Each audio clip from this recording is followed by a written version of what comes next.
In July this year, in a small West Sussex village, people woke up one morning to an unfamiliar sight. Their new neighbours, a group of Buddhist monks, on their arms round. Their order has existed in the East for 2,500 years, and they've come to England now in response to a growing interest here in Buddhism.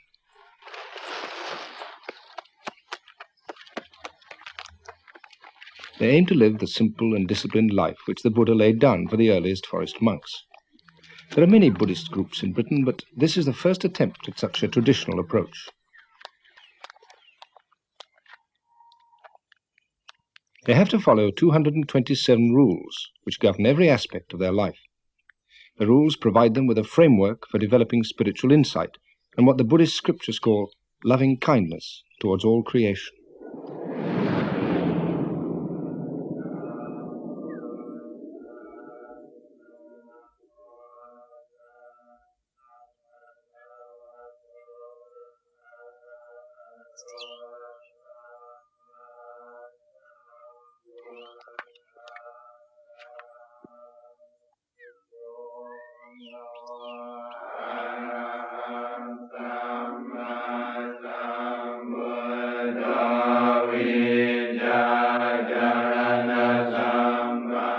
The community consists of about 20 monks, novices and lay followers. Their day has begun at 4 a.m. with meditation followed by chanting in Pali.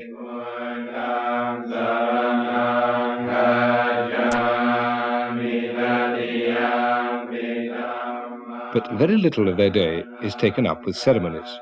They've just moved into a derelict Victorian house with a 100-acre forest nearby. Their first task was to clear up all the debris and make it habitable.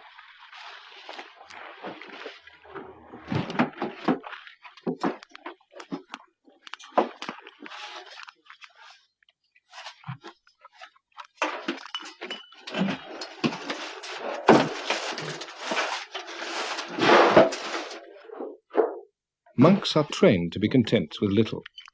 They eat only one meal a day. They don't listen to music, watch television or read novels. They have to remain celibate and they are permitted few possessions.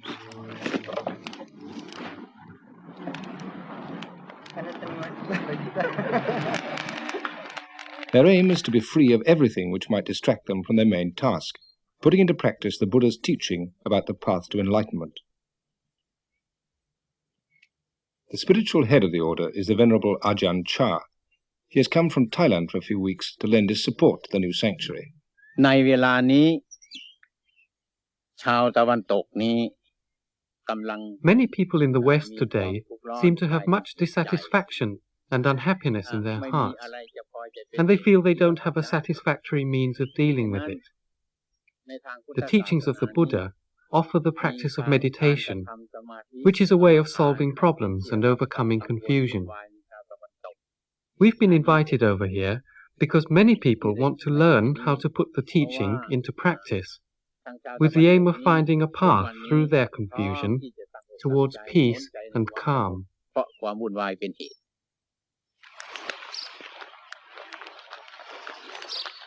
But how is all this going to go down in West Sussex?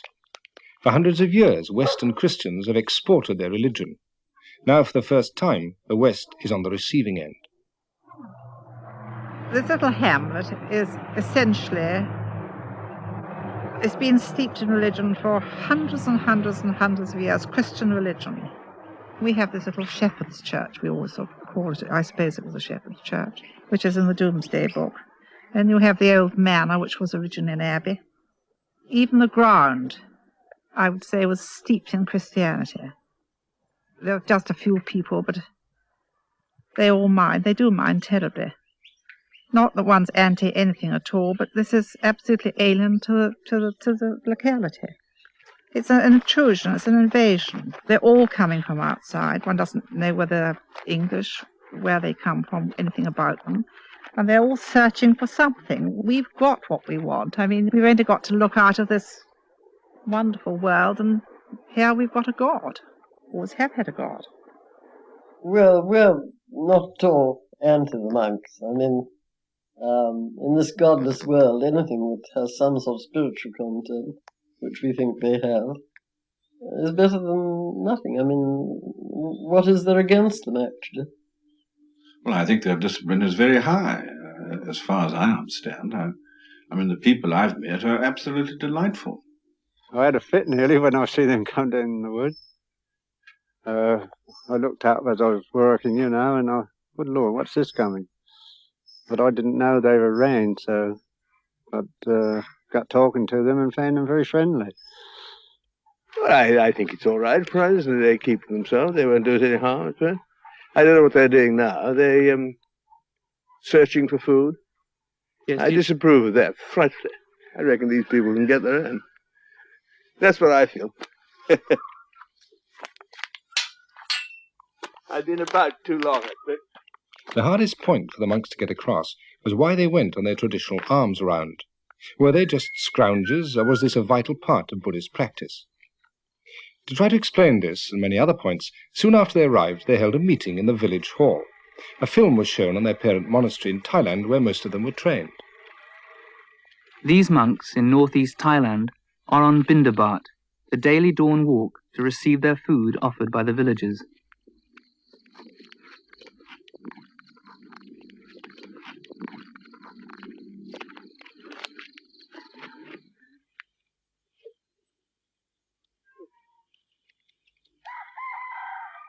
They're not allowed to possess money, nor grow their own food. This ensures their total dependence on the lay community, so they can't cut themselves off in a spiritual cocoon.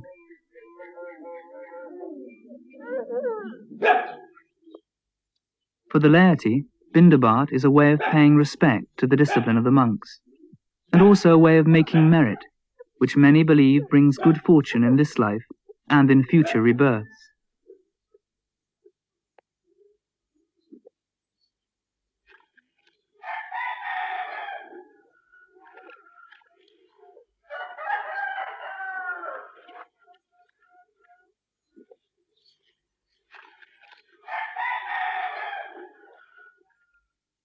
Rumours in the Sussex village had been rife. If they weren't the Moonies, then they were communist spies, or the abbot was the king of Thailand in disguise. There were many questions to be answered. The meeting was chaired by the local vicar. Would anybody like to start the ball rolling? I think this is the most remarkable event which this hall has ever seen. And I'm quite prepared to believe that I shall wake up tomorrow and it was all a dream. And my question is, what is the size of the community? How many hangers-on are there? And is it going to grow, or is it going to remain much as it is? The number of cars that are arriving at the weekends. This is what we are worried about. Are we to expect more of them in the future? The only reason people are asking you questions is because you're different. You know, you come here dressed all in your funny gear. All I've got to say is good luck to you. If you can make a go of it and get something for nothing, great. I honestly mean it, you know. Good luck. Thank you, George. Walking through Leicester Square a fortnight ago, I came across what appeared to me to be a sort of Buddhist raver. I don't know who the people concerned were, but they were certainly in saffron habits, rather like your own. They had shaven heads. They were banging cymbals and had really gone completely ecstatic. I think one of the things that we have a fear of here is that these sort of people, who may be a fringe element, I don't know, of your faith, may come down here, and this sort of thing may go on at Chitters. The monks' way of meeting doubts that they were just another weird and possibly dangerous sect was to invite the local people to the sanctuary to take a look for themselves. They explained that their rules forbade them to ask for food, and they didn't expect to be fed by their neighbours, but they were keeping up the tradition of the alms round partly as a way of making contact.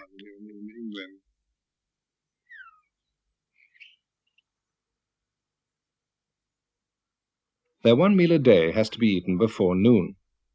Part of their food will be grown by their lay helpers, and the rest will be donated by Buddhist supporters from further afield.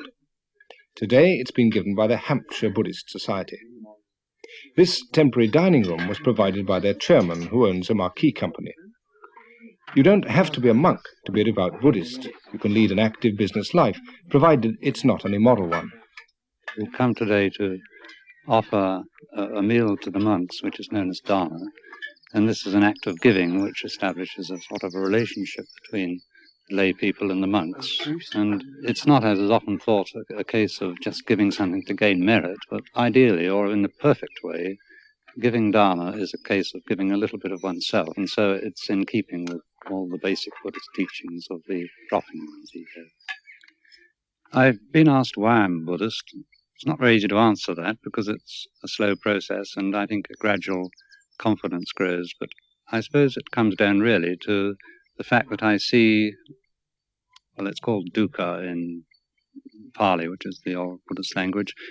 Probably I understand it as dis-ease, imperfection or suffering, and I see this in others, but more importantly in myself. And I'm of confidence that the Buddhist way of practice is a way of doing away with it gradually. But probably more important than a sort of an intellectual motivation is the fact that I meet monks. I think in all cases the ones that I've met have been wonderful examples of the result of the training, the sort of fruition of it, if you like. พวกชาวพุทธทั้งหลายได้มารวมการกระทำบุญในสถานที่นี้ Today all of you Buddhists have had a chance to come. One of the monks' main roles is to teach. The idea is that the lay people provide food for the body and the monks provide food for the mind. The sanctuary is a kind of spiritual powerhouse where people come to be recharged.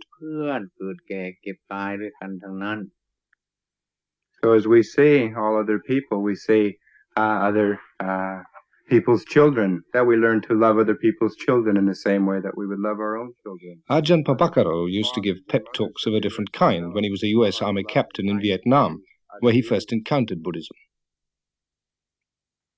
I began to practice as a layperson in the Army, and it became quite obvious that if I wanted to continue being a devout lay Buddhist, to practice strictly adhere to the training precepts that are taught and things, that just to wear a military uniform would be against those teachings. I thought if I wanted to do it 100%, that it would be best to become a monk. And here I am, 8 years later. Kanaranyabo has been a policeman, a merchant seaman, a TV engineer and a barman, but for the last 3 years a Buddhist monk. The Buddha's teaching was always intended to be flexible, and there's nothing in it which prohibits adapting to new ways, provided they don't contradict the basic principles. I'm not a very high-minded person. In fact, high-mindedness is sometimes I find more aggravating than just a basic, down-to-earth approach to life. Honesty is all it's about. Trying to be totally honest about things as they are and about you as you are. Because man needs to know, apart from his job and everything, which is part of his life, men need to know who they are. Who you are and what you are, not what you're doing, what you are, is very important. And monks are concerned more with that. Because, I mean, I myself have done many things, different kinds of jobs. But I didn't know who I was. If a man gets too separated from the world or his environment, he gets ill. I think I've seen that in myself and in other people, a certain kind of alienation, loss of harmony. To have harmony, you to know yourself. And harmony is the greatest peace and happiness. If you don't have harmony, it doesn't matter what you've got.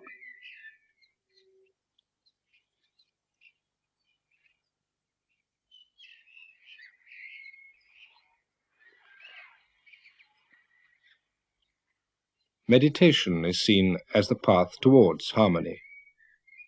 The Buddha taught that the main reason we become unhappy in life is that we fail to recognize that nothing can last forever. So we cling to possessions, our youth, happy feelings, our loved ones, in the vain hope that things will never change, and when they do, we feel thwarted and miserable. The aim of Buddhist practice, meditation combined with moral living, is a very down-to-earth one, to find a way of overcoming unhappiness. The Buddha taught that this can only be achieved when we reach a sense of detachment, a perspective from where we're no longer upset by the ups and downs of life.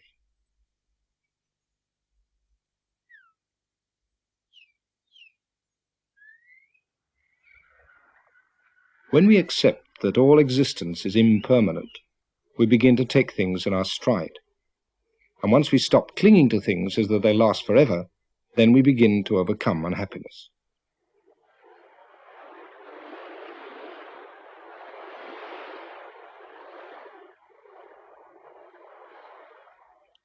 So meditation is taught as a way of reaching serenity, and it's one which anybody can systematically follow.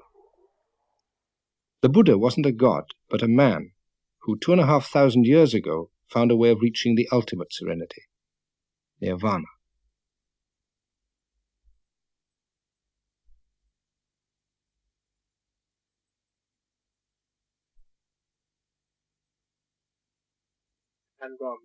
But meditation isn't regarded as something just for monks. Does your meditation include the mindfulness aspect which was taught by the Buddha? One of the first visitors to the centre was Rear Admiral Shattuck. He developed his meditation technique when he was Admiral commanding the Malayan area. I think what is significant about meditation at the present moment is the way in which it's spreading.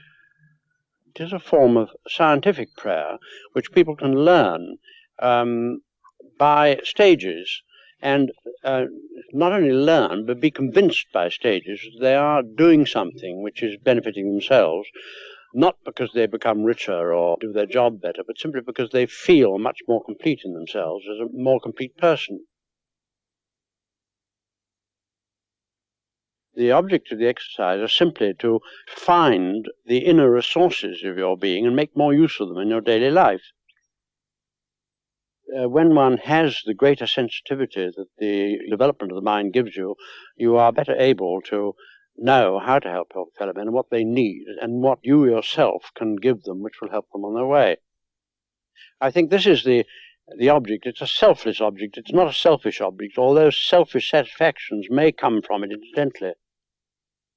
Meditation is often thought of as a self-centered pastime associated with hippies and dropouts rather than admirals. But many of the people here have come not to escape the world, but to find out how to be more effective in it.